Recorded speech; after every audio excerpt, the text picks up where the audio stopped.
So picture a master yogi, Okay, I'm picturing it. right? And when you hear those words, your mind probably jumps straight to like a remote mountain cave somewhere in the Oh, Himalayas. absolutely. The classic stereotype. Exactly.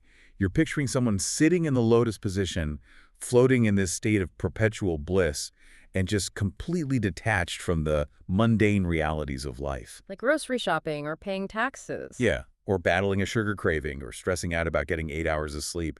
We have this really ethereal, almost untouchable image of spiritual mastery. And it feels totally disconnected from your modern, highly scheduled life, right? It really does. But today, we are completely shattering those boxes. Welcome to another deep dive. We have an incredibly dense, fascinating stack of source material today. We really do. We are looking at someone who literally bridges the gap between the most profound quantum healing concepts and the gritty, everyday reality of your daily habits. Which is a rare combination. It's so rare. We are exploring the life and teachings of Osman, who is widely known as the blind Muslim yogi. And his background is just vast. The vast doesn't even begin to cover it. I mean, we are talking about 50 years of rigorous practice. He achieved his first samadhi experience at the age of 19. Which we should probably pause right there, because for those who might not be familiar with the terminology, samadhi is not just, a deep meditation. Right, it's not just feeling relaxed. No, not at all. In the yogic tradition, it is considered a profound state of consciousness. It's this complete, unmediated absorption where the boundary between the observer and the observed entirely dissolves. To reach that state at 19 is just wild. It requires an almost unfathomable level of discipline and focus. Yeah. And Osman has studied extensively and widely from various schools of thought. Yeah, from the Far East, the Middle East, and the West. Right. And at certain stages of his life, his practice extended up to 18 hours a day. 18 hours. I know. Currently, he maintains a minimum of 8 to 10 hours a day just to, as he puts it, sharpen the sword. Which is still a full-time job and then some. 10 hours a day of practice. Yeah. But it gets even more intense Oh, it definitely does. because he is a bioenergy healer on a master level. The sources detail that he utilizes telepathic healing capabilities based on the principles of quantum entanglement. And he specializes in critical care, recovery, and terminal illnesses. Now, wait, hold on. I have to push back here before we lose you, the listener, to the realm of sci-fi. I get it. It sounds out there. Right. Telepathic healing. Quantum entanglement. We hear the word quantum thrown around a lot in wellness circles. Yeah, it's become a bit of a buzzword. Exactly. So what does that actually mean in the context of Osman's practice? Like, how does he claim to connect with someone who isn't even in the same room? Well, it's a crucial question, and to answer it, we have to kind of move away from the idea of magic and look toward a framework of physics. Okay, I'm with you. So in quantum mechanics, quantum entanglement is a phenomenon where two particles become linked. Right. If you change the state of one particle, the state of the other particle changes instantly, even if they are light years apart. Distance basically becomes irrelevant. So it's instantaneous. Completely. And in the realm of advanced bioenergy work, masters like Osman operate on the premise that consciousness and human biofields are not confined to the physical skull. Right. They act as non-local quantum fields. Exactly. Okay, so if I'm understanding this, it's like tuning two guitars to the exact same frequency. That's a great way to picture it. If I pluck the G string on one guitar, the G string on the other guitar across the room starts vibrating spontaneously just because of that resonance. That is a perfect mechanical analogy. Osman has spent 50 years refining his own energetic frequency to such a degree that he can essentially tune into a patient's biofield. And induce a resonant healing state.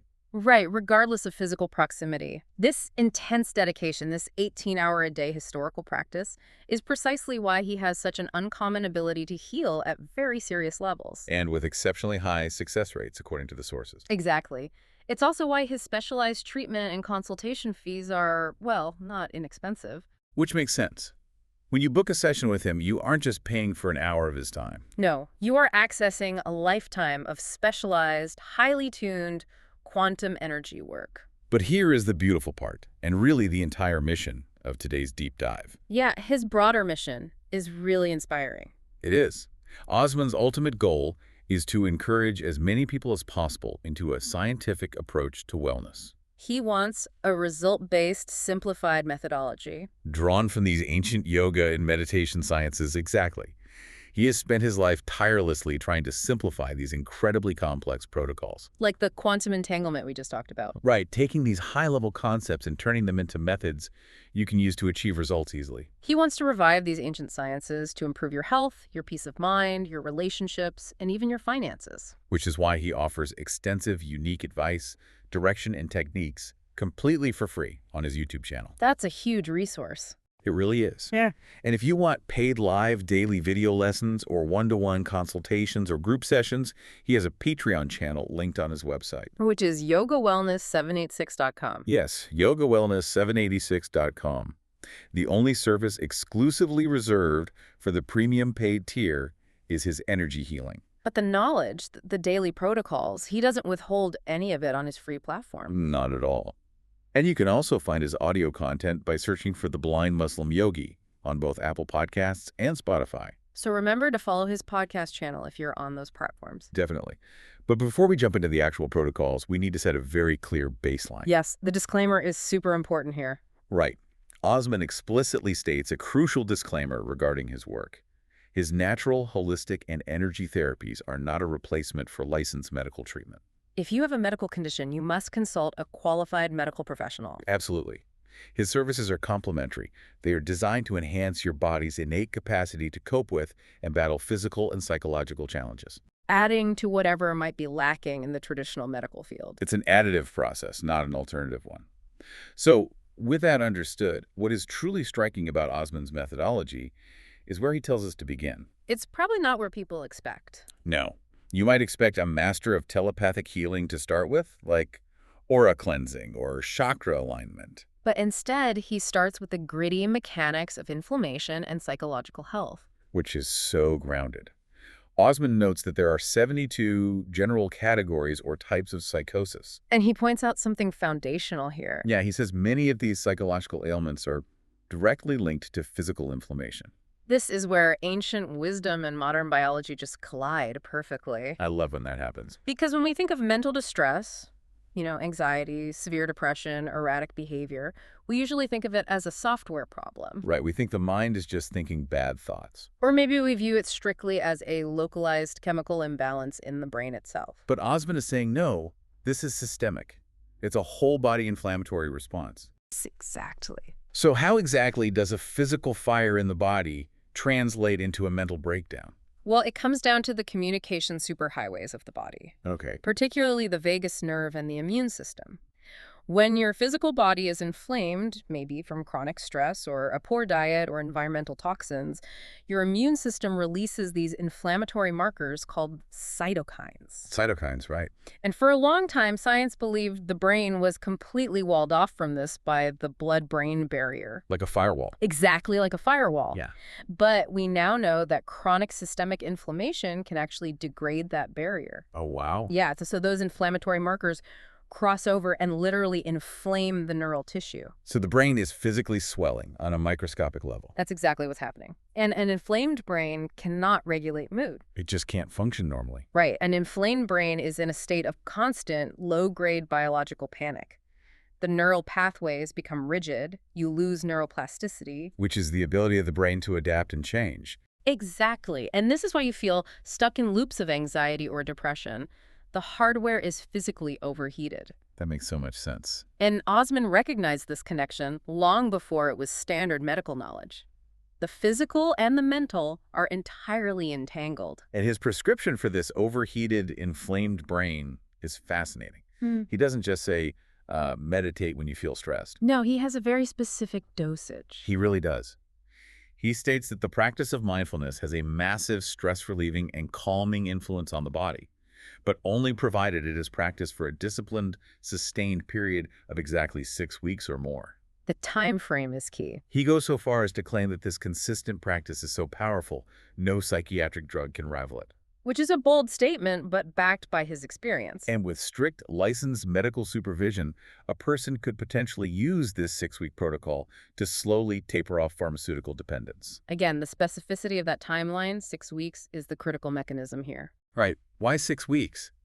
Because I know so many people, I mean myself included, who have tried mindfulness for like 3 days. Sat on a cushion for 5 minutes. Exactly. Sat there, felt their mind racing, decided they were just bad at meditation, and quit.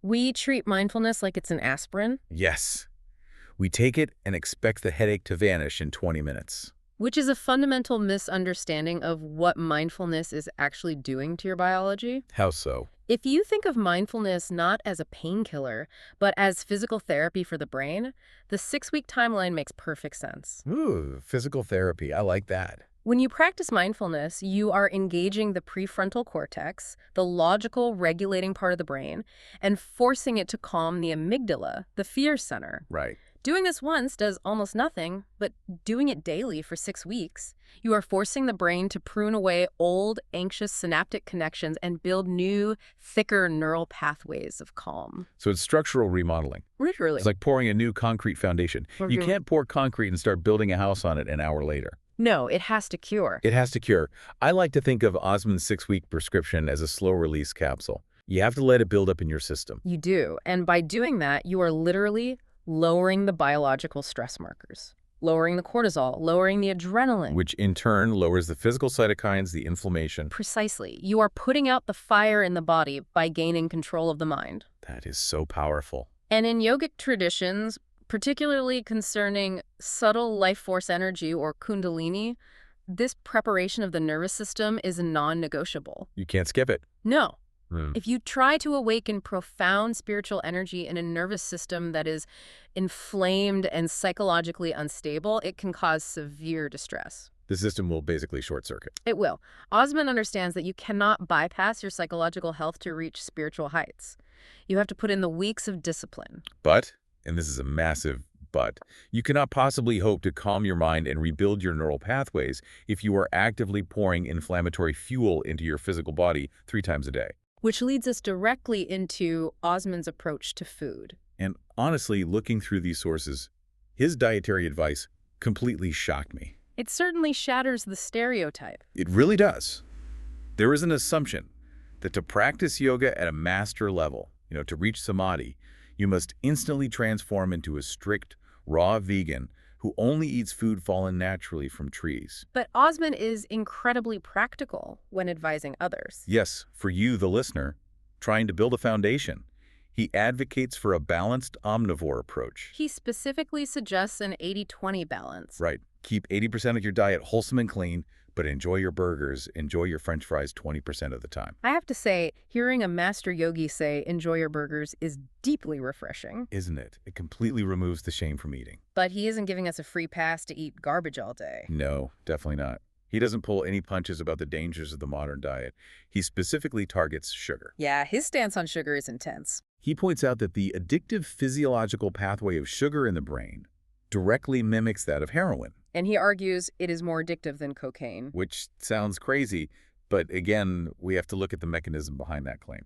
When you consume highly processed sugar, it bypasses the normal digestive delays and hits your bloodstream almost instantly. Right, there's no fiber to slow it down. Exactly. And this triggers a massive, unnatural release of dopamine in the reward center of the brain. And the brain doesn't like that imbalance? No, it seeks equilibrium. So it responds to this massive flood by actually down-regulating its own dopamine receptors. Meaning you literally have fewer receptors available to feel joy. Exactly. So your baseline drops. Now, normal things, a sunny day, a good conversation, they don't feel good anymore. You need more sugar just to feel normal. That is the exact physiological mechanism of opiate addiction. It's not a lack of willpower.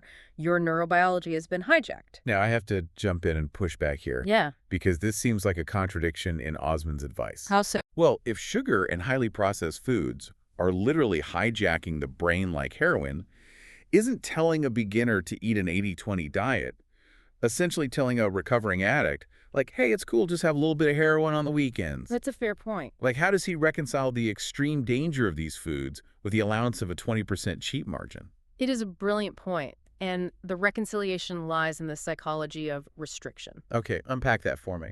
Osman understands that the psychological stress of demanding absolute dietary perfection creates a state of chronic anxiety. Oh, right. If you are terrified of a single grain of sugar, your body produces massive amounts of cortisol. And as we just discussed, cortisol creates systemic inflammation. Oh, wow. So the stress of trying to be perfectly healthy is actually more inflammatory, more damaging to the body than just eating the burger? Precisely. In the modern wellness world, we see a rise in orthorexia, a debilitating obsession with eating only healthy foods. It's become a real problem. By instituting the 80-20 rule, Osman is protecting your mind. He is saying that giving yourself grace is a biological imperative. The body is resilient enough to handle 20% suboptimal fuel, provided the psychological state is relaxed and the other 80% is pristine. So what does that pristine 80% look like? Osman recommends a very specific plate structure. He says 70% of your diet should come from the plant and vegetable kingdom. And 30% from varied protein sources. Right, rotating legumes, fish, chicken, and having red meat maybe once a week. That heavy 70% emphasis on plants provides the dietary fiber necessary to cultivate a diverse gut microbiome. And the bacteria in your gut are responsible for producing a massive percentage of your neurotransmitters, including serotonin. Right, again, fixing the gut fixes the inflammation, which fixes the brain. Everything is connected. But Osman takes this concept of plant-based eating far beyond mere vitamins and minerals. Yes, for his own personal diet, he introduces the Eastern concept of prana, or chi. The subtle life force energy. This is where things get truly elevated. While he recommends the 80-20 omnivore balance for the general public, his personal diet, the diet of a master, is predominantly whole foods, plant-based, and raw. He is seeking out what he calls living foods. Living foods. Yeah. To understand this, we have to look at food not just as caloric material, but as an energetic transfer. Right. Osman consumes whole, unroasted walnuts that he cracks himself. He eats raw broccoli, fresh fruits. And he eats them specifically because they decay slower.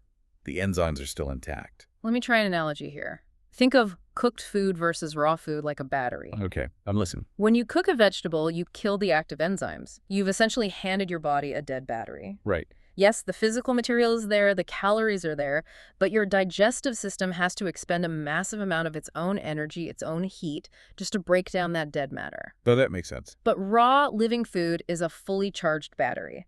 You aren't just absorbing the physical fiber, you are absorbing the electrical charge, the prana, that is still actively humming inside that plant. So the energy is transferred directly to your cells with zero loss. That is a phenomenal way to conceptualize prana. The plant's life force becomes your life force. And Osman allows himself perhaps one cooked meal a week, some brown rice, or prepared guacamole, but his baseline is high-voltage living energy. And this frequency of eating elevates the mind, moving it away from the lethargy that comes with digesting heavy, dead foods. But wait, because we have to talk about Osman's past. Oh, yes. This is my favorite part. If you are listening to this driving in your car or walking your dog and thinking, I could never eat a plate of raw broccoli, I love steak way too much, I guess I'm a spiritual failure, you have to hear this. You really do. Osman confessed that in his past he was a total beast. His words. He would eat 1 full kilogram of red meat at a time. A full kilogram. He said if you offered him a vegetable, you were enemy number 1 and he would never speak to you again. The contrast is staggering. He would frequent restaurants solely for the mixed grill platters. And he would refuse the complimentary bread just so he could physically fit more meat into his stomach. And the eggs. His egg consumption was off the charts. It was crazy. He was eating 9 to 12 eggs every single day. He said he refused to eat a 3-egg omelet because it felt like he hadn't eaten anything at all. He needed a minimum of 6 eggs per sitting. And his rationale for this extreme carnivore phase was entirely tied to his fitness goals at the time. Right. He was using the heavy cholesterol load in the egg yolks to naturally boost his testosterone levels for muscle building. He was essentially treating his body like a pure combustion engine, prioritizing sheer mass and hormone production over subtle energy. It sounds like the extreme diets of modern bodybuilders, but this was a yogi who had already experienced samadhi. It is such a profound lesson. If a master with 50 years of experience went through a phase of devouring mixed grills, hoarding eggs, and hating salads, you have absolutely no reason to feel guilty about your current starting point. It demonstrates that biological and spiritual refinement is an evolutionary process. The intelligence of your body is dynamic. Right. What your body demands to ground itself when you are 20 or 30. Perhaps that massive protein load might be entirely different from the subtle living prana it requires when you are 60. You start where you are, and you allow the body to refine its tastes as your awareness grows. But whether you are currently digesting a massive steak or a bowl of raw unroasted walnuts, your body's factory requires a solvent. You can bring in all the raw materials you want, but if the assembly line is dry, everything grinds to a halt. Which brings us to the ultimate biohack in Osman's toolkit: hydration. We learn in grade school that the human body is roughly 70% water. Yet, practically speaking, we ignore what that implies. We totally do, but Osman does not. He relies on sheer fluid volume to keep his system running efficiently. He advises a baseline minimum of 2 to 2.8 liters a day for the average person. But his personal consumption, he aims for an astonishing 4.5 to 5 liters of pure water every single day. 5 liters. That is over 1.25 gallons. I have to imagine some people hearing that are physically recoiling. Like, how does a human body even process that much water without flushing out all its electrolytes? The key is that his diet of living raw foods is incredibly rich in natural trace minerals. Ah, right. The raw vegetables provide the potassium, magnesium, and sodium necessary to balance that massive water intake. So the water acts as the ultimate transport vehicle. Yes. It pushes those vital nutrients deep into the cellular matrix, and critically, it flushes out metabolic waste. And his dedication to this flush is absolute. Even during the holy month of Ramadan, which involves intense dry fasting from dawn to sunset. No food, no water. Right. He still manages his hydration. During the non-fasting hours at night, he systematically consumes 3.5 liters of water. That particular practice, combining dry fasting with a massive hydration window, is biologically fascinating. Why is that? When you dry fast, your cells experience mild osmotic stress. The body, lacking incoming water, starts essentially burning up its weakest, most damaged cells for fuel and moisture. That's process related to autophagy, right? Exactly. Then, when the fast breaks and Osman introduces 3.5 liters of pure water, it acts like a pressure washer for the cellular matrix. Oh, I love that image. The newly cleansed system is flooded with pristine hydration, washing away all the senescent or zombie cells that the fast broke down. A pressure washer for the cells. But it has to be pure water. Osman avoids our cultural addiction to flavored liquids entirely. No Coke, no Pepsi, no sports drinks, no Red Bull, no coffee. He might have an occasional cup of herbal tea, but otherwise it is strictly pure H2O. And he points out that once you truly detox your palate from the artificial sweeteners and flavors, water stops tasting like nothing and actually becomes delicious. I have played devil's advocate for a second here, because the reality is, for most people, water is incredibly boring. I use this analogy. Think of your body as a high-performance engine, like a Ferrari. Okay. Now, you wouldn't pour a sticky, neon green, sugary energy drink into the gas tank of a Ferrari just because the car was bored of premium gasoline. Right. If you did, the engine would literally seize up. The sugar would crystallize, the valves would clog, and the machine would die. But human beings do exactly that to their own engines multiple times a day. It's kind of crazy when you think about it. It is. But practically speaking, how does someone realistically bridge that gap? Going from 3 Diet Cokes a day to 5 liters of pure water feels like an impossible leap. It requires a paradigm shift, and more importantly, a gradual weaning process. You can't just flip a switch. No, you do not jump from a chronic soda habit to 5 liters of water overnight. Doing so would overwhelm your kidneys and make you miserable. Right. You start by replacing a single flavored drink with water.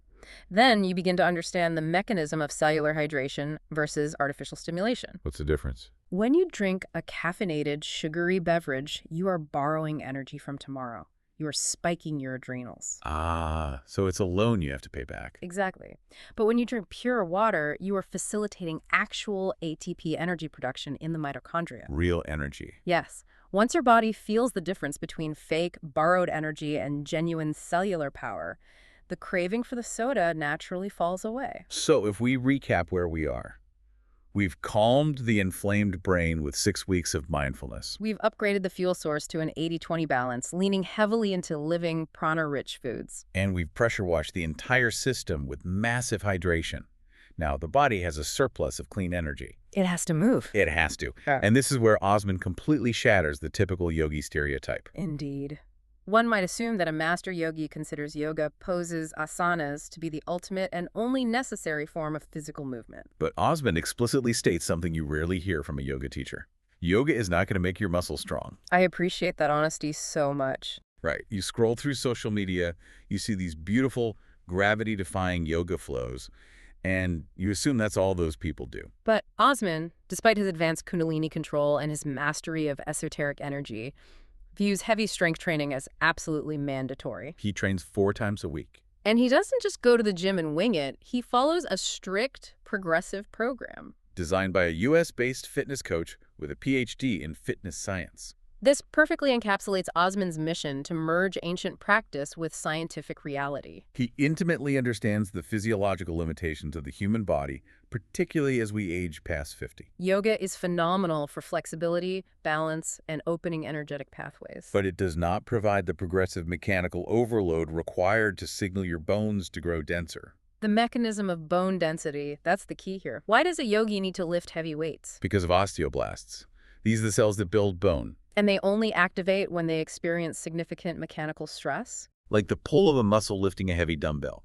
If you do not provide that stress, especially post-50, your bone density drops. You develop osteoporosis, you lose your physical independence. Osman is aiming for scientific milestones of health and longevity. He understands that simply being healthy on paper, having good blood pressure and a clear mind, but lacking the muscle mass to carry your own groceries is what he emphatically calls a crime against the body. A crime against the body. He says that if you refuse to engage in resistance training, at the very absolute bare minimum, you must achieve 10,000 steps or walk 2 miles every single day. The vessel must be robust. And this concept of the vessel is vital. In esoteric traditions, the physical body is often viewed as a resistor for cosmic energy. Okay, a resistor. If you are drawing in massive amounts of prana through meditation and living foods, your nervous system is handling a very high voltage. Right. If the wires of your nervous system are frayed, if your muscles are atrophied and your bones are weak, the system cannot hold the charge. It will short out. You need heavy, dense muscle to ground the spiritual energy. Exactly. Which transitions us perfectly into the ultimate bottleneck of this entire holistic system. The one thing that repairs those frayed wires. Sleep. And again, Osman shows profound humility here. He does. Despite his incredibly high life force energy, he admits that sleeping less than 7 hours is a massive physical crime against his body. He aims strictly for 7 to 9 hours every night. It is incredibly grounding to hear. There are many myths in spiritual communities about advanced masters who never sleep, who transcend the need for rest. But Osman relies on pure human anatomy here. Oh. When we sleep, specifically during the deep sleep phases, the brain engages the glymphatic system. Let's break that down. What exactly is the glymphatic system doing? Think of it as the brain's nighttime sanitation crew. Okay. During the day, as your neurons fire and you think and move, your brain builds up metabolic waste products, specifically a protein called amyloid beta. Right. When you enter deep sleep, the glial cells in your brain actually shrink slightly, creating space. And then what happens? Cerebrospinal fluid rushes into these spaces and physically washes the accumulated waste out of the brain. Wow. If you cut your sleep to 5 hours, the sanitation crew doesn't finish the job. You wake up with a brain full of toxic trash. And a brain full of toxic trash is an inflamed brain. We are right back to the beginning. It destroys neuroplasticity, it spikes blood sugar, and it ruins your mood. It's so humbling to realize that a master who can heal telepathically feels deeply guilty when his own energy levels keep him awake and he misses his 7-hour mark. He actually calls it naughty of himself, and he tries to repent by strictly getting back onto his sleep schedule the next day. Because he knows the consequences. You can eat raw living walnuts, you can drink 5 liters of water, you can deadlift heavy weights 4 times a week, but if the software running the machine is corrupted because you didn't let the glymphatic system do its job, the entire holistic structure collapses. Exactly. Sleep is the foundation that allows the 6-week mindfulness protocol to actually remodel the brain. Which leads us to the final binding element of Osman's teachings, the overarching perspective that holds the food, the water, the lifting, and the sleeping together. Mindset and consistency. Osman is very clear. You can perfectly execute all the physical mechanics we just discussed. You can hit every macro, drink every ounce of water, and get 8 hours of sleep. But if your mindset is fundamentally negative, your holistic wellness will fail. Because mindset is the operating system. If you are constantly angry, resentful, or steeped in a victim mentality, you are chronically triggering the sympathetic nervous system. You are telling your body it is under attack. And what happens when the body thinks it's under attack? Cortisol spikes, digestion stops, and inflammation rages. All the raw broccoli in the world cannot save you from your own toxic thoughts. To combat this, Osman advises curating your environment ruthlessly.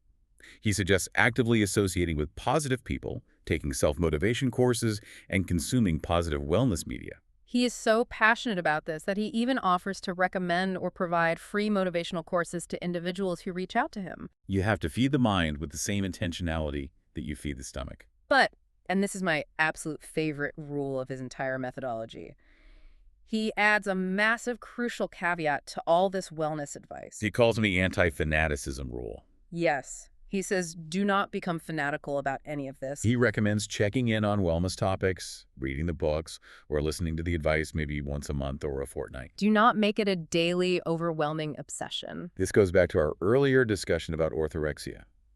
We live in an era of information overload regarding health. People track their sleep cycles, monitor every spike in their blood glucose, count every step, and measure every ounce of water. The pursuit of health has ironically become one of the greatest sources of psychological stress in modern society. By telling you to only check in once a fortnight, Osman is protecting you from the religion of wellness. It's brilliant. If you obsess over your health every second of the day, wellness becomes a boring, tedious chore. You miss out on the actual joy of being alive. You have to live your life. Implement the habits, put them on autopilot, and then go focus on your family, your passions, your purpose. The great spiritual masters have always taught that true enlightenment doesn't require fleeing to the forest to meditate perfectly in isolation. It requires living in the messy, chaotic world, performing your daily duties, but keeping your internal anchors secure. You protect your mindset fiercely, you maintain the vessel, but you do not make a god out of the maintenance routine itself. Okay, let's bring this incredible framework all together. The holistic toolkit that Osman, the blind Muslim yogi, has engineered for us is robust, practical, and scientifically sound. First, you tackle the root of psychological distress inflammation with a disciplined, non-negotiable 6-week practice of mindfulness to literally remodel your brain's neural pathways. Second, you transition your fuel. You aim for an 80-20 balance, building a plate of 70% plants and 30% varied proteins. As you evolve, you seek out living, prana-rich, raw foods to charge your cellular batteries. But critically, you give yourself the grace to enjoy that 20% cheat meal without a drop of guilt. Third, you flood the system with pure hydration. You become a solvent for health, aiming for well over 2 liters of pure water a day, detoxing from the artificial flavors that hijack your energy. Fourth, you build a physical resistor. You lift heavy weights with scientific progression, especially post-50, to force your bones to stay dense and your muscles to stay capable. At the bare minimum, you walk those 2 miles a day to successfully reach these long-term scientific milestones of health. Fifth, you guard your sleep like it is sacred geometry. You respect the glymphatic flush. Anything less than 7 hours is a physical crime against your body's ability to heal. And finally, you wrap all of this in a positive mindset, deliberately rejecting fanaticism so that health remains a tool for a joyful life, not a source of obsessive anxiety. It is a phenomenal synthesis. It grounds the esoteric into the anatomical. It really does. And looking at all this through the lens of 50 years of mastery, it leaves us with a profound philosophical shift to consider. What's that? We spend so much of our lives looking for spiritual transcendence in the spectacular. We look for it in visions, in deep, isolated meditations, in complex quantum theories, or in the promise of esoteric healing. But Osman's daily life suggests something entirely different. What if true spiritual transcendence isn't about escaping the heavy physical body at all? Oh, that's interesting. What if the highest level of mastery is found in the perfect, honoring maintenance of the mundane? So the ultimate spiritual act, the true measure of your enlightenment, might not be floating in a cave. It might just be having the discipline to drink a glass of pure water, lift a heavy weight, and go to bed on time. I love that. Taking the chaotic, muddy waters of daily life and filtering them into something clear, grounded, and deeply purposeful. It's a daily practice. I want to highly recommend that you explore Osman's resources for yourself. You can visit his website at yogawellness786.com to find links to his free YouTube teachings. Or explore his Patreon for paid live daily online lessons and one-to-one consultations. You can also search for his podcast, The Blind Muslim Yogi, on Apple Podcasts and Spotify, and make sure to hit follow. Thank you for joining us on this deep dive. Take just one practical step today toward your own holistic wellness. Stay curious, and we'll catch you next time.